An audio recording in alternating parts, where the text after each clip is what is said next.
Today, Ma'am Casey and classmates, we are the Group 1 and here to tackle Chapter 1, Lesson 2, which is all about communication and globalization.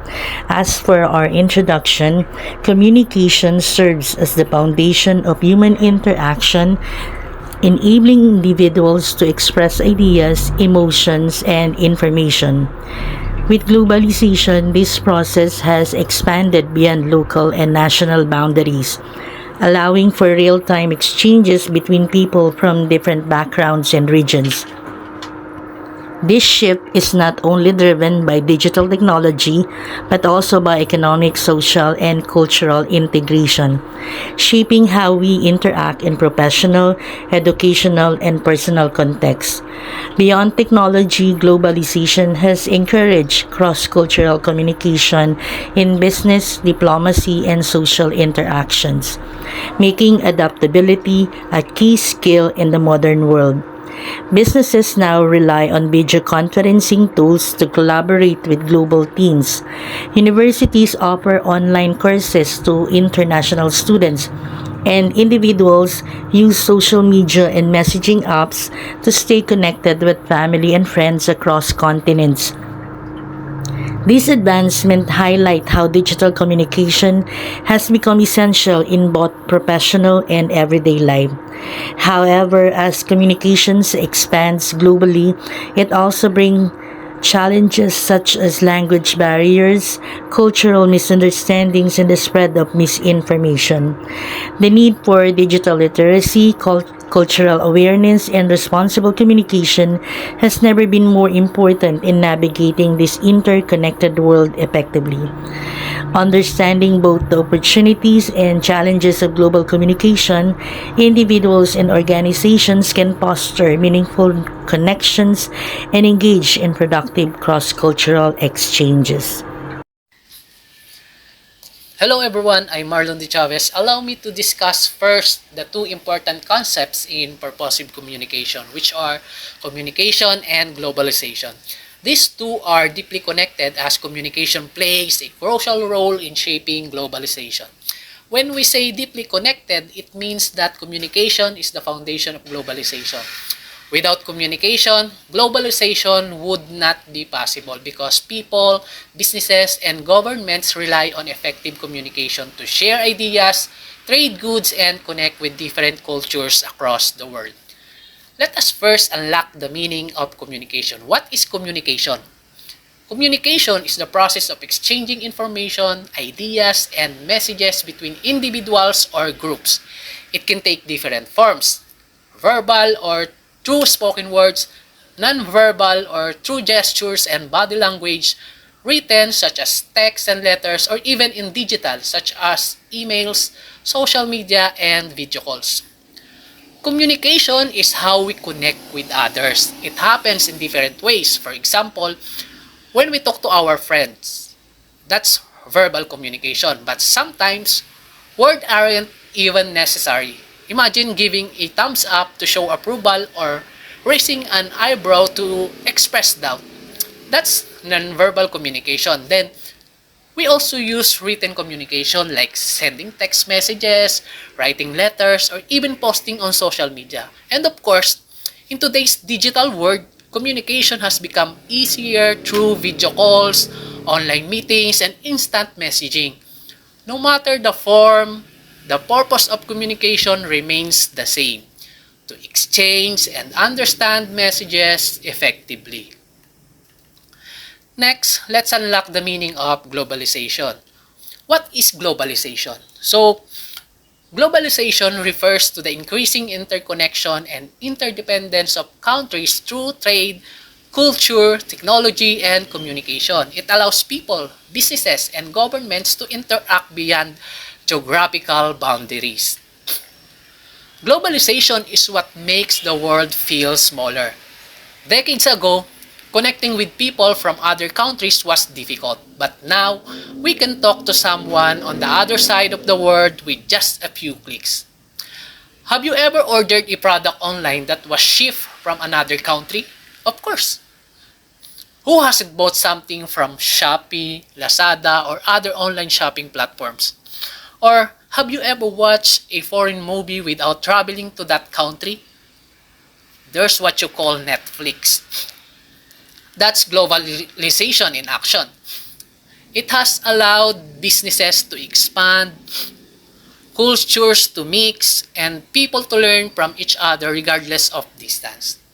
From the clothes we wear, the food we eat, and even the trends we follow on social media, globalization is shaping our everyday lives. So communication is essential in our daily lives. And globalization has made communication faster and more accessible worldwide. Without communication, globalization would not exist because it serves as the bridge connecting people, businesses, and cultures across the world. Understanding these concepts helps us how interconnected we are in today's modern society. This is Mary Jekyll Crisostomo, and this is my report about the role of communication in globalization. First is breaking language barrier. So, of course, for example of this, as Pilipino, pupunta tayo sa ibang bansa. So, nandun yung sinasabi nating language barrier kasi nga po, hindi natin maintindihan yung language nila. Even kahit dito sa Pilipinas, meron naman talaga tayo iba't ibang lengguwahe na ginagamit. For example of that is Ilocano, Kapampangan, Bicolano. So, because of that, lalo na sa ating mga Tagalog, ang alam lang natin is our own language. So, napakahirap po nito. Nagkakaroon tayo ng language barrier. So, breaking language barrier means that wag po tayong gumamit ng mga words na malalim, which is mas mahirap maintindihan ng kapwa natin. Para sa ganun, ay kahit simple sign lang po or yung mga common words na pwede natin gamitin para makipag-communicate sa iba is much better.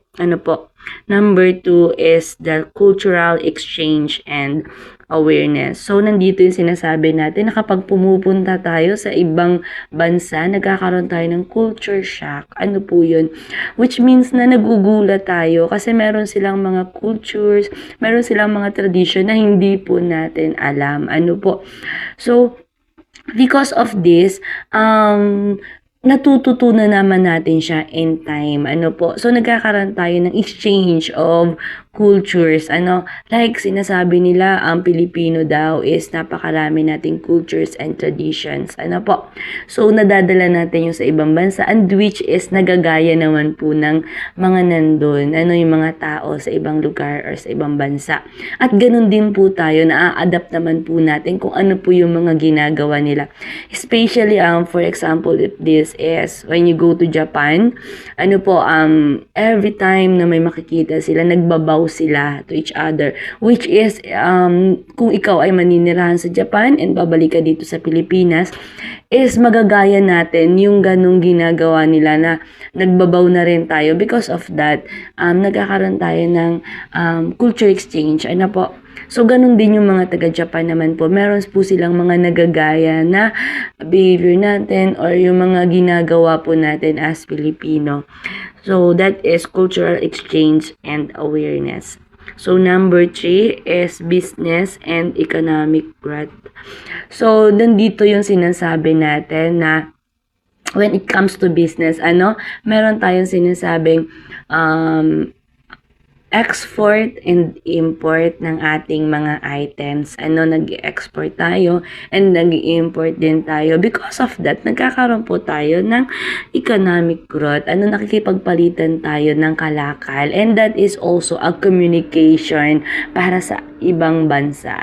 So, mas lumalawak yung business natin. And of course, yung ekonomiya natin mas lumalago because of that role of communication through business. Number 4 is strengthening international relation. So, nagiging malakas, syempre, kung nagkakaroon tayo ng ugnayan sa ibang lugar or sa ibang bansa, mas napapalakas yung relasyon natin sa kanila. Mas nagbi-build yung strong relationship natin. Kaya kung mapapansin nyo po, 'di ba, when it comes to overseas Filipino workers, so nandun yung ugnayan natin sa ibang bansa because of our some fellow Filipinos na nagtatrabaho po doon. So mas lumalakas ang ekonomiya po natin. And of course, nagkakaroon ng strong relationship. Sabi nga nila, when it comes to Filipino, best worker nga daw po. So, because of that, mas madami pang Pilipino ang nagkakaroon ng trabaho at mas marami pa pong lakas. Meron tayong malakas na bansa because of that sa ating mga overseas Filipino workers. Number 5 and the last one, this is the last one, is the global news and information sharing.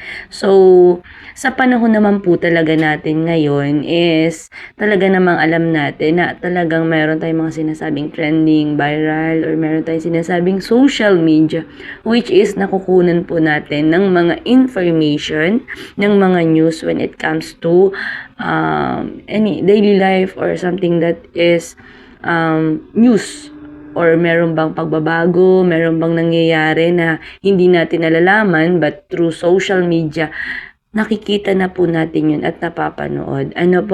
So that is also a type of communication. So sa panahon naman talaga natin ngayon, kahit saang lugar meron na pong social media. So mas mabilis tayo makapag-share, makakuha or makakalap ng balita. So that will be all for my report, the role of communication in globalization. My name is Sheila Tugadi from Bansud Cluster, and my topic is all about challenges of communication in globalization. As globalization continues to shape interaction across borders, effective communication has become more complex. While technology has made it easier to connect with people worldwide, several challenges still hinder seamless global communications. Understanding this obstacle is essential in fostering meaningful exchanges and avoiding misunderstanding in international settings. First, language differences. One of the most significant barriers in global communication is the diversity of languages. While English is widely used as global language, not everyone is fluent in it, leading to misinterpretation or difficulties in expressing ideas clearly. Translation tools help bridge this gap, but nuances in meaning and cultural context can still lead to confusion. For businesses, diplomacy, and education, language proficiency and cross-linguistic communication strategies are crucial for successful collaboration. Examples: a Japanese business executive might struggle to communicate clearly with an American partner if they are not fluent in English, leading to potential misunderstanding in negotiation. Another example, a tourist using translations app may find that some phrases do not accurately convey their intended meaning in a foreign countries. Second, cultural sensitivity.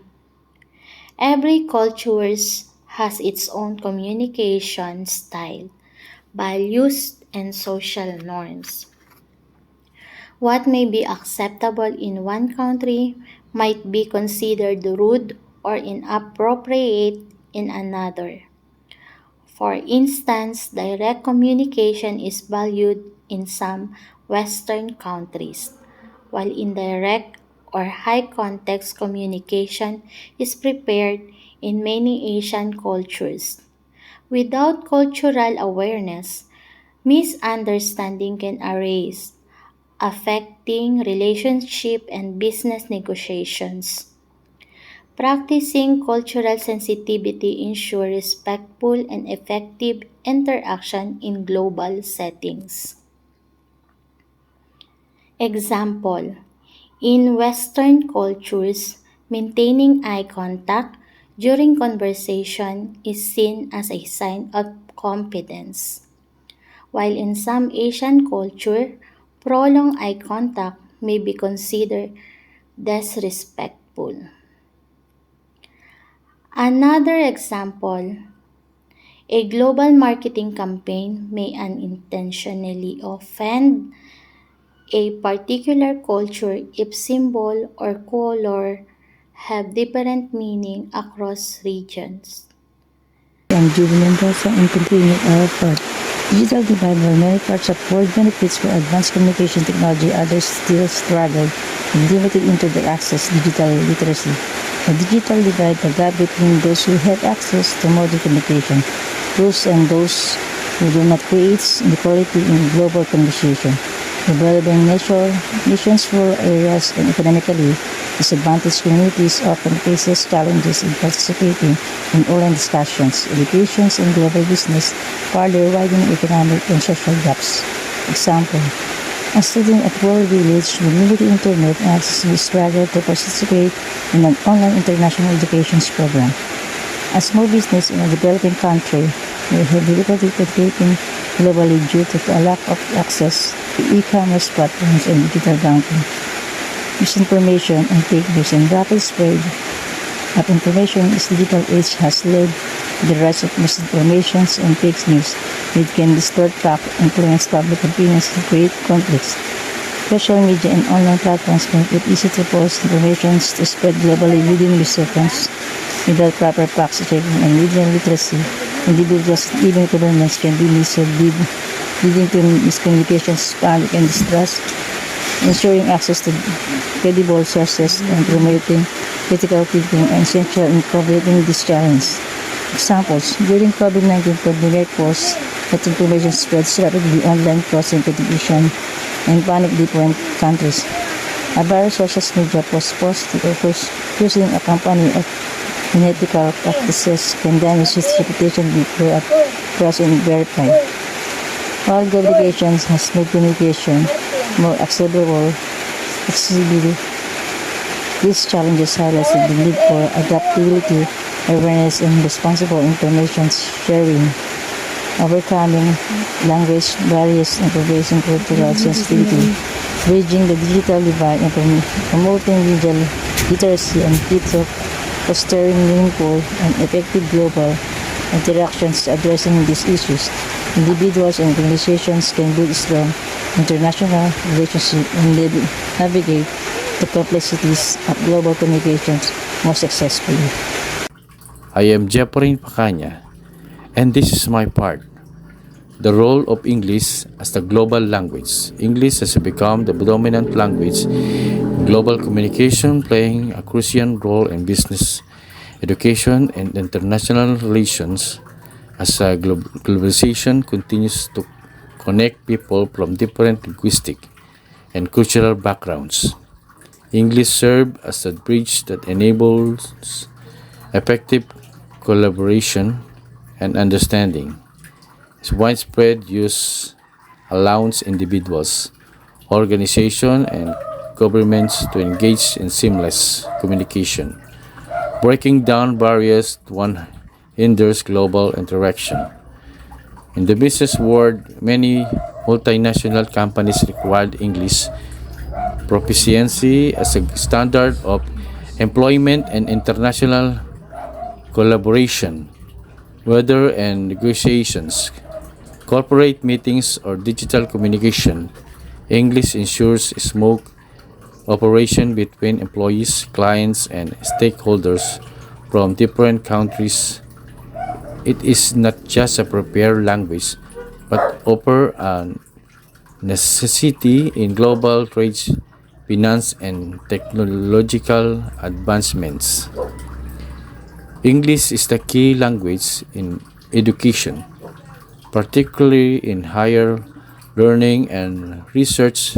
Many universities and academic institutions around the world use English as the medium of instruction, making it initial for students and scholars to master the language for academic success.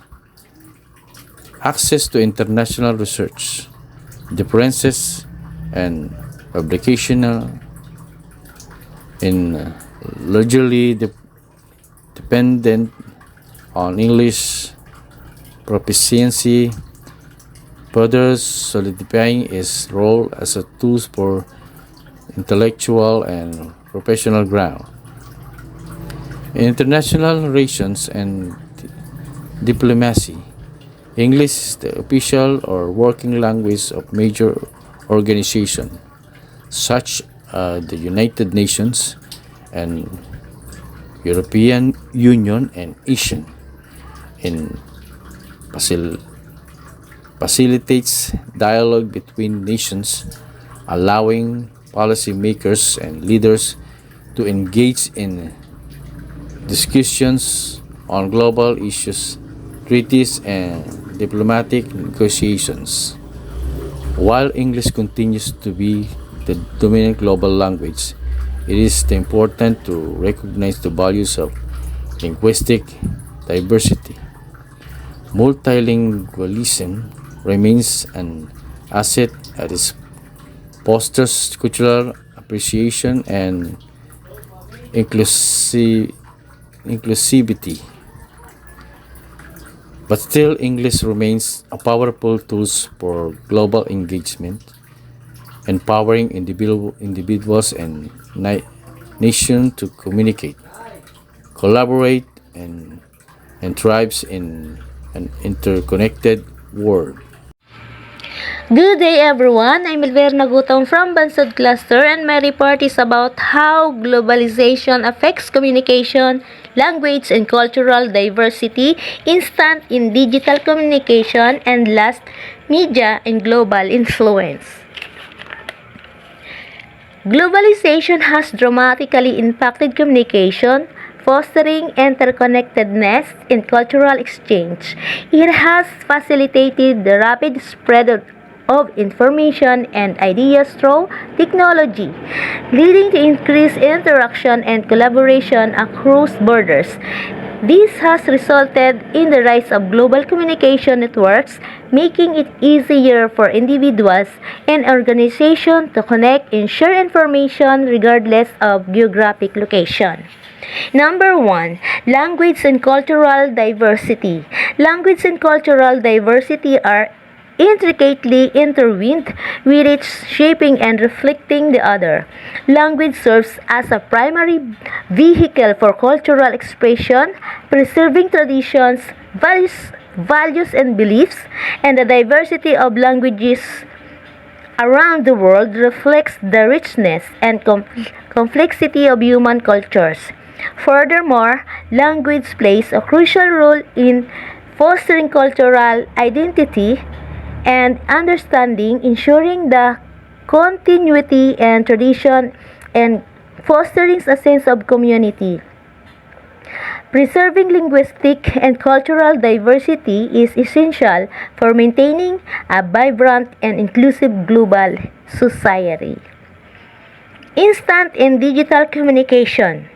Instant and digital communication encompass technologies that enable near real-time exchange of information, bridging distances, and facilitating rapid interaction. These platforms, including messaging apps, social media, and video conferencing, have revolutionized how we connect, allowing for instant communication regardless of geographic location. This has significantly impacted various aspects of our lives, transforming business practices, fostering social connections and shaping how we access information and entertainment. Instant and digital communication have become integral to modern society, offering both opportunities and challenges in terms of accessibility, privacy, and responsible use. Media and global influence. Media and global influence refers to the powerful impact the media, including television, internet, and social media, has on shaping global culture and international relations. It encompasses how media spreads information, cultural trends, and ideologies across borders, influencing everything from fashion and music to political opinions and international conflicts. While media fosters cultural exchange and understanding, it also raises concerns about cultural homogenization and the potential for manipulation. I am Marek Mendoza, and this is my part. Communication technologies in globalization. Globalization has transformed how people interact, and advancements in communication technologies have played a vital role in connecting individuals, businesses, and nations. These technologies enable instant and efficient communication, breaking down barriers of distance, language, and accessibility. 1. Internet and social media. The internet has revolutionized global communication by providing instant access to information, enabling real time collaboration, and fostering worldwide connections. Social media platforms like Facebook, Twitter, and TikTok allows users to share ideas, engage with diverse cultures, and participate in global discussions. Example, a small business in the Philippines can market its products to international customers through Facebook and Instagram, reaching audiences worldwide without needing a physical store. Number 2, mobile communication. Mobile phones and smartphones have made communication more convenient, allowing people to stay connected anytime and anywhere.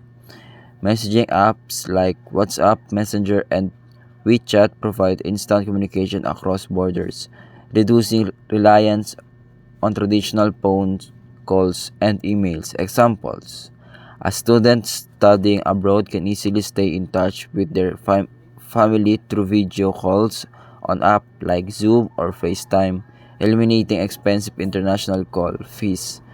Number 3, artificial intelligence or AI and language translation. AI-powered tools help bridge language barriers, making global communication more accessible. Language translation apps like Google Translate and AI-driven voice assistants allow people from different linguistic backgrounds to communicate effectively. Example, a traveler in Japan can use Google Translate's voice feature to ask for directions in Japanese even if they do not speak the language. These communication technologies have made the world more interconnected, enabling faster, more efficient, and more inclusive global interactions. As technology continues to evolve, its role in globalization will expand, making cross-border communication even more seamless and accessible. However, ethnical use, digital literacy, and accessibility must also be considered to ensure that everyone benefit from these advancements. Good day, I am Kim Del Valle and this is my part. Importance of effective global communication. In an increasingly interconnected world, effective global communication is essential for fostering understanding, collaboration, and progress. It enables individuals, business, and nations to engage meaningfully despite cultural and linguistic difference. The following points highlight why strong communication skills are crucial in a globalized society. Number 1, promotes clear and meaningful interaction. Effective communication ensures that messages are accurately conveyed and understood, reducing misunderstanding and misinterpretations. Example: a multinational team working on a project uses clear communication strategies in emails and virtual meetings to ensure that all members, regardless of their native language, understand the rules and objectives. 2. Bridge cultural and language barriers. Understanding different cultural perspectives and using inclusive language fosters mutual respect and cooperation in international settings. Example: in diplomatic meetings, interpreters and multilingual speakers help representatives from different countries engage in meaningful discussions without language becoming a barrier. 3. Strengthens professional and academic growth. Proficiency in global communication enhances career opportunities and academic collaboration, allowing individuals to participate in international research, business ventures, and professional networks. Example: a university student who speaks fluent English has a strong communication skills can apply for international scholarships, attend global conferences, and collaborate on research with scholars from other countries. Good day everyone, I am Merly Acom and this is my part, which is the continuation of importance of effective global communication. Encourages ethical and responsible communication. In the digital age, ethical communication involves sharing accurate information, respecting diverse viewpoints, and avoiding the spread of misinformation. Example: journalists and media outlets follow ethical standards to ensure that news reports are factual, preventing the spread of fake news that could mislead the public. Facilitates social and economic connections. Effective global communication strengthens international trade, tourism, and cross-cultural relationships, promoting economic growth and social cohesion. Example: businesses expanding global rely on effective communication to negotiate deals, market products, and build relationships with international clients and partners. Mastering global communication skills is essential for individuals and organizations to thrive in today's interconnected world. It not only enhances understanding and collaboration, but also contributes to professional success, cultural awareness, and ethical engagement. As globalization continues to evolve, the ability to communicate effectively across borders will remain a crucial skill in building a more connected and inclusive world. And as per our conclusion, globalization has fundamentally reshaped communication, influencing not only how individuals interact, but also how businesses, governments, and cultures connect. The ability to communicate effectively is no longer limited by geographic boundaries, as technology and digital platforms facilitate instant exchanges of ideas and information. From online education and international trade to social media interactions and diplomacy, communication has become the driving force behind global collaboration and understanding. However, in this interconnected world, being an effective global communicator requires more than just access to technology. It demands adaptability, as individuals must navigate different languages, cultural norms, and communication styles. It also requires open-mindedness, as engaging with diverse perspectives fosters mutual respect and deeper connections. Clarity is crucial in ensuring that messages are accurately conveyed and understood, avoiding misinterpretation in multicultural settings. While globalization brings vast opportunities for connection and collaboration, it is essential to balance global influence with cultural identity. As people engage with international trends and perspectives, they must also preserve and appreciate their own cultural heritage. Communication should not lead to the loss of cultural uniqueness, but rather promote a meaningful exchange where traditions, values, and identities coexist harmoniously. The way we communicate in a globalized world shapes relationships, businesses, and societies. Embracing adaptability, open-mindedness, and clarity while maintaining cultural integrity, individuals and communities can effectively navigate this ever-evolving communication landscape.